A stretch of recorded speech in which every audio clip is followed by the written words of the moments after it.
This morning, in John chapter 1, verses 45 to 50, 43 to 50, we will find the story of Philip connecting to Nathaniel, and in turn, Nathaniel connecting to Jesus. It's a great story with a great meaning. The story of Philip connecting with Nathaniel, who then connects with Jesus.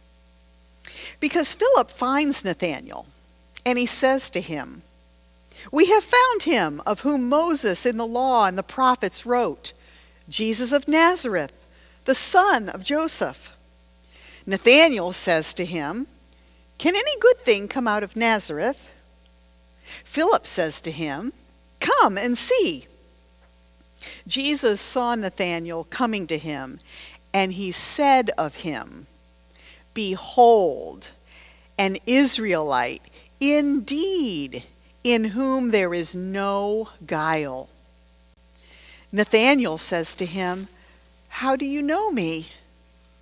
Jesus answered and said to him, "Before Philip called you, when you were under the fig tree, I saw you." Nathanael answered and says to him, "Rabbi, you are the Son of God.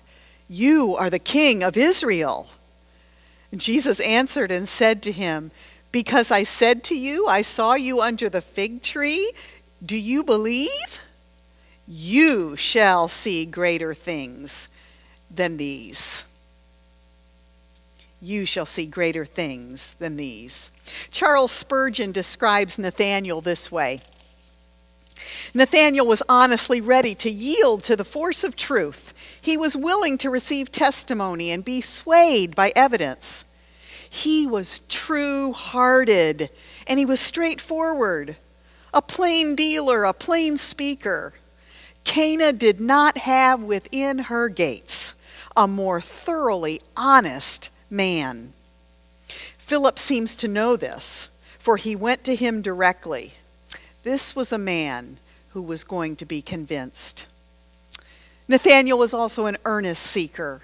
Philip found him because he felt that the good news would interest him. "We have found the Messiah" would be no glad news to anyone who had not looked for the Messiah.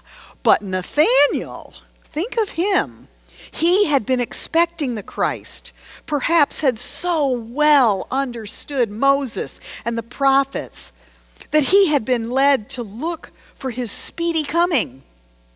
The time when the Messiah would suddenly come to the temple had certainly arrived, and he was day and night with prayer, like all the faithful 12 tribes, watching and waiting for the appearing of their salvation. Nathanael was a godly and sincere man as well.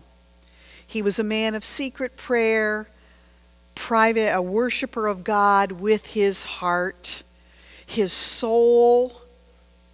His heart and soul would have private dealings with the God of heaven that no man may have seen. So this Nathanael, he was true-hearted. He was an earnest seeker. He was a godly and sincere man. May these things, these very things, describe you and me as well.